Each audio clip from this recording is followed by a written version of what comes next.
nous dit Rabbi Nachman, afin que aucune chose sur terre ne puisse le décourager, le faire tomber, soit lorsqu'il s'élève, soit lorsqu'il descend. Alors là, on a un grand thème, qui est le thème de la montée et la descente. Le thème de la montée et de la descente, c'est aussi une loi universelle. La montée et la descente existent dans tout ce qui existe. Tout ce qui existe est bipolaire. Il y a deux temps dans chaque chose qui existe. Il y a le pôle de la montée et celui de la descente. Un exemple, le jour et la nuit, l'hiver et l'été, le froid et le chaud, le blanc et le noir, la lumière et l'obscurité. Toutes ces choses-là sont des hauts et des bas, des hauts et des bas, des hauts et des bas. Naturellement, dans la vie d'un homme, dans la vie d'une femme, il y a aussi des hauts et des bas, comme nous le savons tous. Nous passons tous par des périodes de réussite et des périodes d'échec. Réussite, échec, réussite, échec. Toujours cette alternative. Alors, il y a une façon de vivre sa réussite comme il y a une façon de vivre son échec. Et quoi qu'il arrive à l'homme, qu'il sache se renforcer et qu'il applique, ainsi le verset, si je monte dans le ciel, tu es là-bas, et si je descends en enfer, te voici. Bon, alors là, on est carrément dans le vif du sujet. Le roi David, dans son psaume, nous dit, il dit à Dieu, plus exactement, il dit à Dieu, si je monte dans le ciel, c'est-à-dire, si je suis dans une phase flambante, un morceau de réussite, de la lumière, de la richesse, de la sagesse, de la force, toutes les choses qu'un homme peut souhaiter et désirer, ça s'appelle qu'il est monté. C'est une alia, c'est-à-dire une élévation. Alors, le roi David nous dit, si je monte dans le ciel, c'est-à-dire si je réussis, tu es là-bas. Ça veut dire que Dieu se trouve partout.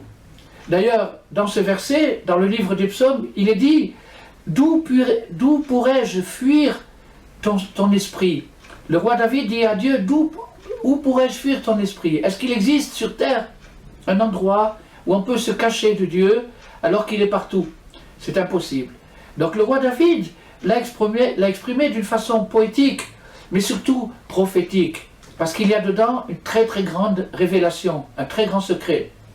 Le secret de savoir comment se comporter suivant qu'on soit dans une phase de réussite ou qu'on soit dans une phase d'échec. Donc, il y a dans la réussite ou dans l'échec deux façons différentes de se comporter puisque la situation est différente. Et si nous observons de près, nous prenons une loupe et nous observons de près la terminologie, le vocabulaire employé par le roi David, nous voyons que dans une partie du verset, il emploie une expression et dans l'autre partie du verset, il emploie une autre expression. Quand il monte au ciel, il dit « Si je monte au ciel, tu es là-bas. Et si je descends en enfer, te voici. » Vous voyez que « tu es là-bas » et « te voici », ce n'est pas la même expression. Et nous allons voir pourquoi cette différence, quelle est la nuance, qu'est-ce qu'elle implique, quelle est la leçon qu'on peut prendre de cette différence. Mais d'abord, il faut qu'on apprenne les choses dans leur base, dans la plus grande simplicité. Ça veut dire que maintenant, tout homme et toute femme sur terre doivent passer chaque jour des épreuves, des expériences, des difficultés et des réussites. Il y a donc des hauts et des bas. Il y a des moments où ça marche et il y a des moments où ça ne marche pas.